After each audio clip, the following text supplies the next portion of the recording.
और इंसानी जो तकाजा है उसके हिसाब से तो खैर बहुत नीचे का काम है ही। राजीव जी। जी बिल्कुल बिल्कुल, बहुत नीचे का काम। और संसद भवन के अंदर सदन में विपक्ष जो है वो चीख चीख के चिल्ला चिल्ला कर ये कह रहा है कि मणिपुर पर चर्चा करें, मणिपुर पर क्योंकि प्रधानमंत्री नरेंद्र मोदी ने 36 सेकंड में जो अपनी बात रखी है, उन बातों में मणिपुर पे 36 सेकंड, 56 इंच के सीना वाले प्रधानमंत्री नरेंद्र मोदी 36 सेकंड में संसद भवन के बाहर मीडिया के सामने अपनी बात रखते हैं, लेकिन उसमें 2 राज्य जोड़ देते हैं, एक राज्य राजस्थान और दूसरा छत्तीसगढ़। और इसके बाद से डिफेंसिव मोड में बीजेपी आती है और आप मणिपुर का म बोलिए, वो राजस्थान का र बोलने लगती है, फिर मणिपुर का म बोलिए, वो छत्तीसगढ़ का छ बोलने लगती है। हालांकि 1 महीने के अंदर कल तीसरी बार छत्तीसगढ़ फिर से गृह मंत्री अमित शाह जा रहे हैं।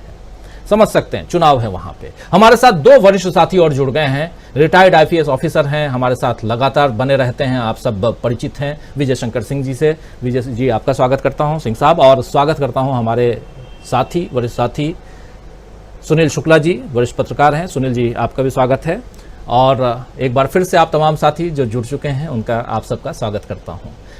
डॉक्टर प्रकाश हिंदुस्तानी जी, मध्य प्रदेश बगल में ही है, और मध्य प्रदेश में भी ये सब गूंज तो जा ही रही होगी ना जो सदन में चल रहा है, और एक नैरेटिव सेट करने की कोशिश हो रही है। क्या लगता है आपको, ये नैरेटिव सेट हो जाएगा या हो रहा है कि विपक्ष चर्चा से भाग रहा है? एक सबसे बड़ी बात है, और ये हमेशा ऐसा हुआ है कि आरोप सत्ता पक्ष के ऊपर है, लेकिन उसको विपक्ष के ऊपर बहुत चतुराई से मढ़ दिया जाता है।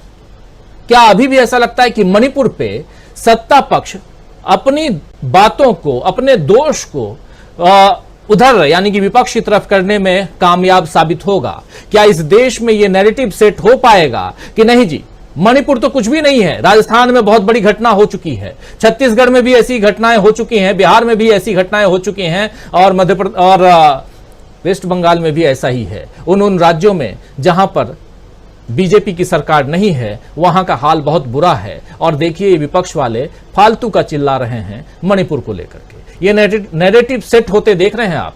इसलिए पूछ रहा हूं क्योंकि मध्य प्रदेश में चुनाव है। ये नैरेटिव सेट नहीं हो पाएगा, क्योंकि जिस मुद्दे पर अमेरिका की संसद में बहस हो सकती है, जिस मुद्दे पर फ्रांस में संसद में बहस हो सकती है, जिसमें ब्रिटेन में संसद में बहस हो सकती है, उस मुद्दे पर भारत में चर्चा नहीं हो रही।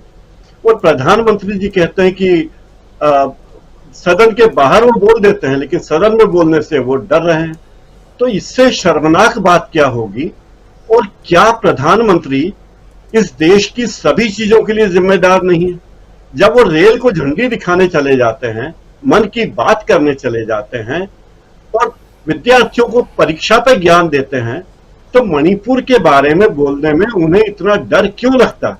वे ये बात क्यों नहीं कहते कि हालात क्या है और हम हालात से निपट रहे हैं? क्योंकि वे हालात से निपटने की कोशिश नहीं कर रहे हैं।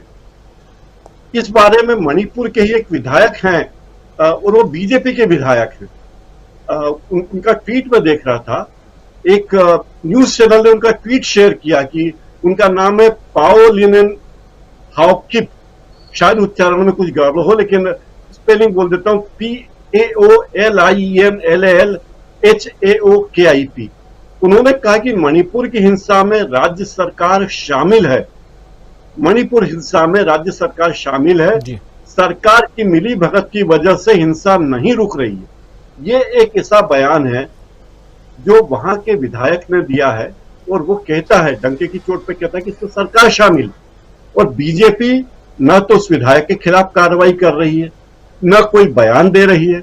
और उल्टे बीजेपी के एक नेता मनोज तिवारी जी, मुझे शर्म आती कि ऐसे लोग संसद में पहुंच गए और इस तरह की असंसदीय भाषा इस्तेमाल कर रहे हैं हमारे ही देश की संसद के दूसरी पार्टी के सांसदों के बारे में। शर्मनाक है। क्या स्पीकर महोदय को नहीं चाहिए था कि मनोज तिवारी को हटाते, मनोज तिवारी की सदस्यता निलंबित कर देते? क्या ऐसे व्यक्ति को इस संसद का सदस्य रहने का अधिकार है जो अपने विपक्ष की पार्टियों के नेता को नामर्द कहे, इतनी बेशर्मी से एक सड़क छाप भाषा इस्तेमाल करे। ये बात ठीक है कि वो नौटंकी करते हुए आए हैं, लेकिन सदन की गरिमा को तो बनाए रखना उनका दायित्व है।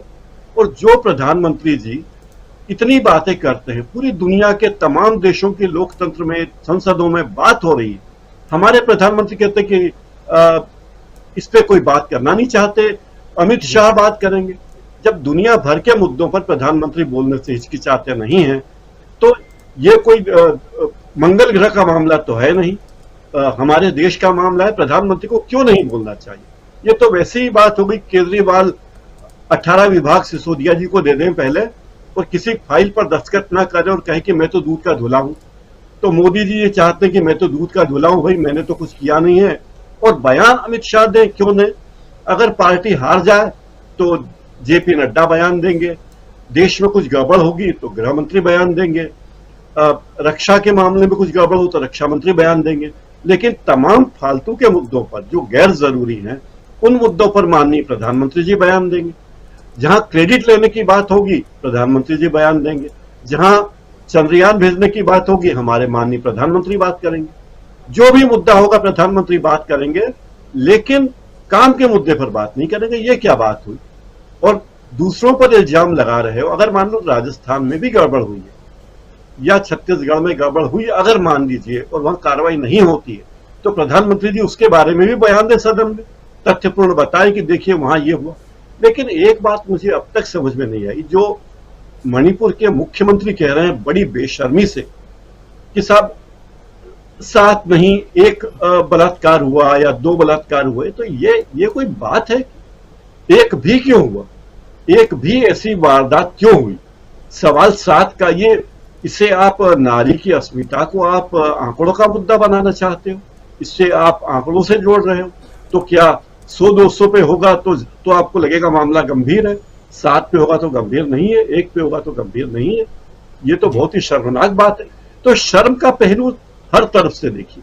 मनोज तिवारी की शर्म एक तरफ है, गृह मंत्री की शर्म एक तरफ है, माननीय प्रधानमंत्री का जो बयान 36 सेकंड का है, वो बयान उनके चुप रहने से भी बुरा है। अगर वे चुप रहते तो जितना बुरा होता, उससे बुरा बयान उन्होंने 36 सेकंड में दिया है। इस बात को कोई नोटिस क्यों नहीं करता, कोई बोलता क्यों नहीं? और पार्टी के नेता किस तरह से बात कर, आज खड़गे जी का नाम सदन में लिया जाता, उनकी पार्टी का नाम नहीं बताया जाता। स्पीकर जिस तरह बर्ताव करते हैं, जैसे कि वो किसी हेड मास्टर की तरह बात करने के, नहीं तुम बैठ, मतलब इस तरह स्पीकर को बात करना चाहिए क्या? ये भी बहुत गंभीर बात है। कुल मिला के लगता है कि सरकार के पास कोई मुद्दा नहीं है, या सरकार मूल मुद्दों से, जो देश के मूल मुद्दे हैं, उनसे भटकाना चाहती है और इसीलिए इस मुद्दे पर चर्चा नहीं करना चाहते। और इस बहाने विपक्ष के सांसदों को एक एक करके सदन से निलंबित करना चाहती है, ताकि मनमाने प्रस्ताव, मनमाने विधेयक ला सके, उन्हें पारित करा सके। और संजय सिंह का निलंबन मुझे लगता है उसी दिशा में एक कोशिश है।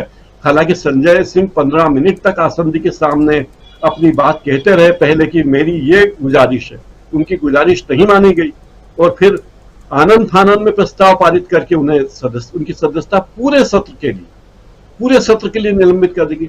राजीव जी, ये पूरा देश जानता है कि सदन में बहिर्गमन करना भी एक सांसद की ड्यूटी है, सदन से बाहर जाना भी उसकी ड्यूटी है, नारे लगाना भी ड्यूटी है, और सदन में आकर अपनी बात कहना भी ड्यूटी है। तो सांसदों को, विपक्ष के सांसदों को काम करने से रोकना, ये देश के लोकतंत्र के लिए बहुत बड़ा गंभीर खतरा है। और लगता है कि मोदी सरकार अपनी नाक बचाने के लिए या अपना दामन छुपाने के लिए कोई न कोई कदम उठा रही है। राजीव जी, बिल्कुल प्रकाश जी, जो आप बात कर रहे हैं, जो बात रख रहे हैं, बहुत गंभीर यहाँ चिंता का विषय है। लेकिन साथ साथ जब हम मणिपुर की चिंता कर रहे हैं, जब यहाँ सदन में विपक्ष जो है वो चाह रहा है कि मणिपुर पर प्रधानमंत्री